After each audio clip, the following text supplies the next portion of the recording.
নারায়ণগঞ্জের রূপগঞ্জের তারাইলের বিস্তীর্ণ এই জমির মাটি চুরি হচ্ছে গত 2024 সালের 5 আগস্টের পর থেকেই। ড্রোন ক্যামেরার ফুটেজে দেখা যায় একরের পর একর জমির মাটি কাটছে দুর্বৃত্তরা। শুধু জমির মাটি কাটাই না, রাস্তাও তুলে নিয়ে গেছে তারা। জমির বিভিন্ন স্থানে দেখা যায় এক্সকাভেটর লাগিয়ে মাটি কাটা হচ্ছে। স্থানীয়রা বলছেন, মাটি কাটতে বাধা দিলে দেয়া হয় হুমকি ধামকি, শারীরিক নির্যাতনেরও শিকার হতে হয় অনেককে। হাসিনা ফলাইছে ঘর ওই মাটিগুলো ফলানোর দিনের বেলা মাটি কাটে না রাতের বেলা কাটে। আপনার বাধা দেন নাই? বাধা দিচ্ছি না, বাধা দিয়ে চেয়ারম্যানের কিন্তু আমি আনছি। চেয়ারম্যানে কয় হ্যাঁ মাটি বেছে আমি, তোমরা মাটি কাটো না, কয় হ্যাঁ মাটি কাটি না। হি আবার নাহরের দিকে রাত করে কেটে লেগে গেছে। জাগর মাটি কাটে প্রতিবাদ করে না?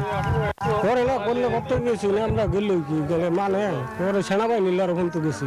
কারা এর সাথে জড়িত এমন প্রশ্নের উত্তর পাওয়া গেল না সরাসরি, তবে অনেকের চেহারা ধরা পড়ল ড্রোনের ক্যামেরায়। জমির মাটি না কাটতে কঠোর নির্দেশনা রয়েছে সরকারের, তারপরেও গত 2 বছরে কয়েক কোটি টাকার মাটি কাটা হয়েছে। এ বিষয়ে পুলিশ বলছে তারা ব্যবস্থা নেবে।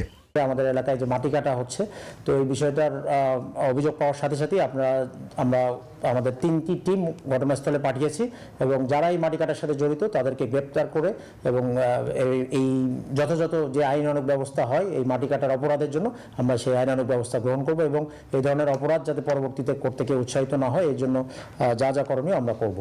এই মাটি কাটার সঙ্গে যারা জড়িত তাদের নাম থানায় জানানোর জন্য স্থানীয়দের অনুরোধ করেছে পুলিশ।